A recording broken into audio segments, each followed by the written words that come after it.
السلام علیکم، welcome to منت اسپیک چینل۔ آج کی کہانی کا عنوان ہے بعد میں۔ آسکر ہر روز اپنے طریقے سے سب کچھ کیا کرتا تھا۔ آسکر جو چاہتا کھاتا، جب چاہتا کھیل کھیلتا اور جب چاہتا سو جاتا۔ اگر اس کی ماں اسے اپنی صفائی کرنے یا رات کے کھانے کے لیے نیچے آنے کو کہتی تو وہ چیختا کہ بعد میں، اور جو کچھ وہ کر رہا ہوتا اسے جاری رکھتا۔ ایک دن آسکر پارک میں اپنے بہترین دوستوں کے ساتھ کھیلنے کے بعد اسکول سے دیر سے گھر آیا۔ میں گھر ہوں، اس نے دلان میں جمائی لی۔ ساری دوپہر کھیل کر وہ تھک گیا تھا۔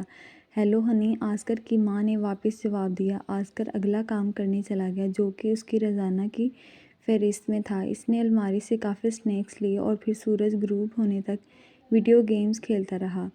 اس کے ارد گرد کمرہ انتہائی تاریک ہونے لگا، صرف ٹی وی سے روشنی آ رہی تھی جس سے ایک آواز پیدا ہو رہی تھی، او ہو۔ آسکر نے کنٹرولر کو صوفے پر مارا۔ اس نے مٹھی بھر کر کرسپس اٹھائے، ان میں سے نصف اس کے منہ تک پہنچنے سے پہلے ہی ٹکڑے ٹکڑے ہو گئے تھے۔ مجھے یہاں ایک موقع دو، اس نے کھیل میں اپنے دوستوں سے کہا۔ انہوں نے اونچی آواز میں جواب دیا۔ آسکر، اس کی ماں کچن سے چلائی۔ اس نے کوئی جواب نہیں دیا۔ دوستو یہاں آؤ، وہ اسکرین پر چلایا۔ آسکر، اس کی ماں نے دہرایا۔ اس بار وہ زور سے چلائی تھی اور وہ تھوڑی تھکی ہوئی لگ رہی تھی۔ ہاں، آسکر نے اپنا ہیڈ سیٹ اتار دیا۔ رات کا کھانا تیار ہے۔ آسکر نے آنکھیں گھمائیں جب اس نے اپنا ہیڈ سیٹ دوبارہ پہن لیا اور خود کو صوفے پر برجمان کر لیا۔ بعد میں، اس نے واپس جواب دیا، بعد میں، اور آسکر کی ماں اس کے کمرے میں چلی گئی۔ وہ اس کے کھانے کے لیے کھانے کی پلیٹ لے گئی۔ وہ اچانک دروازے کے اندر ہی رک گئی۔ آسکر، کیا تم اس گندگی کو صاف کر سکتے ہو؟ آسکر نے جتنا زیادہ کھایا تھا اتنے ہی زیادہ چھوٹے چھوٹے ٹکڑے اس کے ارد گرد بکھرے ہوئے تھے۔ وہ صوفے پر جمع شدہ بچ جانے والے ریپرز اور خالی پیکجوں سے گھرا ہوا تھا۔ آسکر نے اپنی ماں کو دیکھا۔ بعد میں، وہ ویڈیو گیم کے شور پر چیخا۔ اس کی ماں نے ایک آہ بھری جب وہ گندگی صاف کرنے لگی۔ اگلے دن آسکر ناراض اور مایوس گھر آیا کیونکہ اسے اسکول میں امتحان مشکل محسوس ہوا تھا۔ اس نے اپنے آپ کو لطف اندوز کرنے کے طور پر کچھ کیک کھانے کا فیصلہ کیا۔ آسکر جیسے ہی پہلا نوالہ لینے ہی والا تھا کہ اس کی ماں نے اسے دوسرے کمرے سے بلایا۔ اس نے آہ بھری اپنا کیک نیچے رکھا اور اپنی ماں سے بات کرنے کے لیے چلا گیا۔ وہ اکھڑا ہوا نظر آ رہا تھا، اس کے بازو بندھے ہوئے تھے۔ آسکر جو لفافہ ابھی گھر لایا تھا وہ پھٹا ہوا تھا اور اس کے ہاتھ میں ایک خط تھا۔ آسکر، ہمیں اسکول میں ہونے والی کسی چیز کے بارے میں بات کرنے کی ضرورت ہے۔ اس نے اسے اپنے پاس بیٹھنے کا اشارہ کیا۔ آسکر جھپٹا مار کر بیٹھ گیا۔ اس نے سوچا کہ وہ جانتا ہے کہ کیا ہونے والا ہے۔ آسکر، میں نے تمہاری استانی کا یہ خط پڑھا ہے۔ وہ کہتی ہیں کہ آپ اپنے ٹیسٹوں میں دھوکے دے رہے ہیں اور اپنے دوست کے کام کی نقل کر رہے ہیں۔ آسکر کو اچانک غصہ آ گیا۔ اس نے صرف اس لیے نقل کیا تھا کہ اس میں کچھ سمجھ نہیں آتی تھی۔ خیر، وہ مجھے اس کی نقل کرنے دیتا ہے۔ اس نے غصے کے ساتھ ایک آہ بھری اور بازو جوڑ لیے۔ اس کی ماں نے بھی ایک آہ بھری لیکن پھر اسے ہلکی سی مسکراہٹ دی۔ کوئی بات نہیں آسکر، دیکھو، اگر آپ جدوجہد کر رہے ہیں میں مدد کر سکتی ہوں۔ چلو آج رات شروع کرتے ہیں، ٹھیک ہے؟ آسکر تھکا ہوا اور تنگ آ چکا تھا۔ سب سے پہلے اس کی استانی نے اس کے بارے میں اس کی ماں کو بتایا اور پھر اس کی ماں نے اس کی استانی کے ساتھ دیا۔ وہ اس معاملے سے دور کیوں نہیں رہ سکتی تھی؟ وہ چھلانگ لگا کر اپنے قدموں پر آ گیا۔ اس کے ہاتھ پہلوؤں سے جکڑے ہوئے تھے۔ بعد میں، اس نے چیخ کر کہا۔ وہ بھاگتا ہوا اپنے بیڈ روم میں چلا گیا۔ اس رات کے بعد آسکر بڑبڑایا جیسا کہ اس نے اپنے آپ کو بیڈ پر گرایا اور اپنے بستر پر پہلو تبدیل کر رہا تھا۔ وہ سو نہ سکا۔ ہر ایک کو ہر وقت سب کچھ کرنے کی ضرورت کیوں پڑتی تھی؟ وہ اسے وہ کرنے کیوں نہیں دیتے جو وہ چاہتا تھا؟ اس کی خواہش تھی کہ سب اس کا پیچھا کرنا چھوڑ دیں۔ اس نے خود سے وعدہ کیا کہ وہ مستقبل میں اپنے لیے سب کچھ کرے گا، چاہے اس کا مطلب امتحان میں دھوکہ دہی ہو۔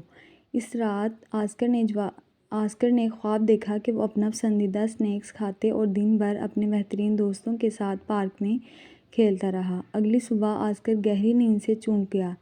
اس کی کھڑکی کے باہر ایک گرج چمک اٹھی۔ بارش شیشے پر زور سے پڑی۔ ماں، آسکر نے خاموش گھر میں پکارا۔ خاموشی نے اسے جواب دیا۔ وہ نیچے کی طرف بھاگا لیکن وہاں کوئی نہیں تھا۔ آسکر نے بس کندھے اچکا دیے۔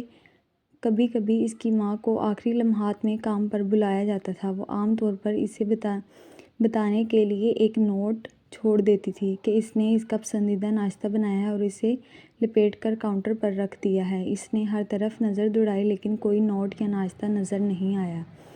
اوہ اچھا، آسکر نے اپنے آپ سے بلند آواز میں کہا۔ اس نے ناشتے کے لیے اپنے پسندیدہ اسنیکس پکڑے۔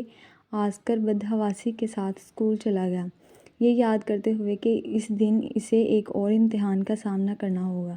جب وہ کلاس میں پہنچا تو اسے احساس ہوا کہ وہ جس دوست سے عام طور پر نقل کرتا تھا وہ کہیں بھی نہیں تھا۔ اس نے آسکر کو نہیں بتایا تھا کہ وہ وہاں نہیں ہوگا۔ ایسا لگتا تھا کہ اس نے اساتذہ کو بھی نہیں بتایا تھا۔ جب آسکر نے ان سے پوچھا تو وہ بالکل بے خبر تھے۔ آسکر بھی اس دن اسکول کے بعد گھر آنے سے زیادہ خوش نہیں تھا۔ امتحان کی وجہ سے وہ ناخوش تھا۔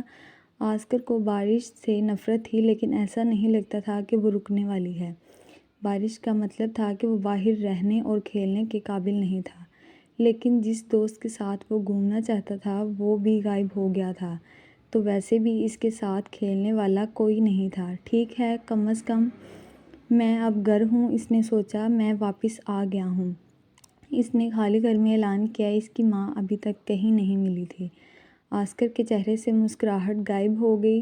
یہ عجیب تھا۔ عام طور پر اگر اس کی والدہ زیادہ دیر تک گھر سے دور رہتی تو وہ اس کی دیکھ بھال کے لیے کسی اور کا انتظام کیا کرتی تھی۔ اس نے کندھے اچکائے۔ میں بعد میں اس کی فکر کروں گا، اس نے خود سے کہا۔ اس نے اپنا پسندیدہ ویڈیو گیم کھیلنا شروع کیا۔ اس نے بہت سارے اسنیکس کھائے، رات کا کھانا چھوڑ دیا اور وہ اس رات دیر سے سویا۔ صبح ہو گئی۔ آندھی اور بارش نے آسکر کی کھڑکی پر زور سے دستک دی اور ٹکرائی۔ ہفتے کا دن ہے۔ آسکر ایک پرجوش مسکراہٹ کے ساتھ اٹھا۔ اسے یاد آیا کہ وہ اور اس کی ماں کئی ہفتوں سے ایک دن باہر جانے کا منصوبہ بنا رہے تھے۔ آسکر نیچے کی طرف بھاگا لیکن جب وہاں کوئی نہیں تھا تو رک گیا۔ آخرکار اسے فکر ہونے لگی۔ اس دن آسکر نے ہر وہ جگہ دیکھی جہاں اس کی ماں جا سکتی تھی۔ اس نے اپنے جاننے والوں سب کو بلایا لیکن کسی نے جواب نہیں دیا۔ اس نے شہر کے ارد گرد پوچھا لیکن بارش کی وجہ سے شاید ہی کوئی آس پاس تھا۔ آسکر جن لوگوں کو جانتا تھا اور ڈھونڈ سکتا تھا ان میں سے کسی نے اس کی ماں کو نہیں دیکھا تھا۔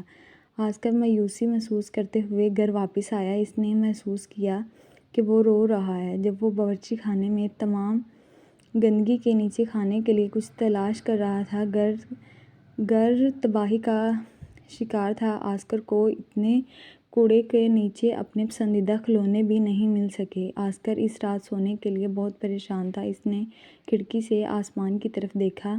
میں معافی چاہتا ہوں، مجھے بہت افسوس ہے، اس نے بلند آواز میں کہا۔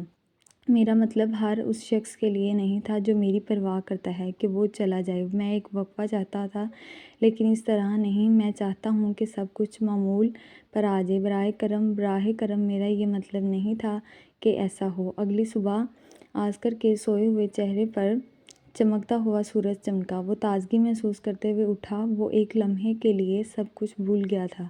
اچانک اسے یاد آیا۔ آسکر نیچے کی طرف بھاگا۔ ایک وقت میں 2 سیڑھیاں پھلانگتا ہوا، گرنے سے بچنے کی کوشش کرتے ہوئے۔ جب اس نے اپنی ماں کو پکارا، اسے دیکھتے ہی وہ لینڈنگ پر رک گیا۔ وہ مسکرائی جب وہ اسے گلے لگانے کے لیے بھاگا۔ آپ واپس آ گئی ہو، آپ واپس آ گئی ہو، اس نے رو کر پکارا۔ وہ ہنسی اور اسے مضبوطی سے تھام لیا۔ کیا تم نے کوئی برا خواب دیکھا ہے جان؟ اس نے اپنا سر ہلایا جب اس نے اسے زور سے گلے لگایا اور وہ زور سے ہنسی۔ آسکر نے اس ہنسی کو بہت یاد کیا تھا۔ اب چلو، جمعہ ہے، اسکول کے لیے تیار ہو جاؤ ورنہ پھر دیر ہو جائے گی۔ آسکر نے اس کے گال پر بوسہ دیا۔ بعد میں اس کی زبان کی نوک پر تھا۔ یہ اتنی پرانی عادت تھی، تاہم اس نے ایک گہرا سانس لیا اور کہا، ٹھیک ہے، میں ابھی تیار ہوتا ہوں۔ امید ہے کہ آپ کو میری آج کی سٹوری پسند آئی ہوگی۔ ایسے ہی انفارمیٹیو سٹوریز کے لیے میرے چینل کو سبسکرائب کریں، لائک کریں، شیئر کریں۔ شکریہ۔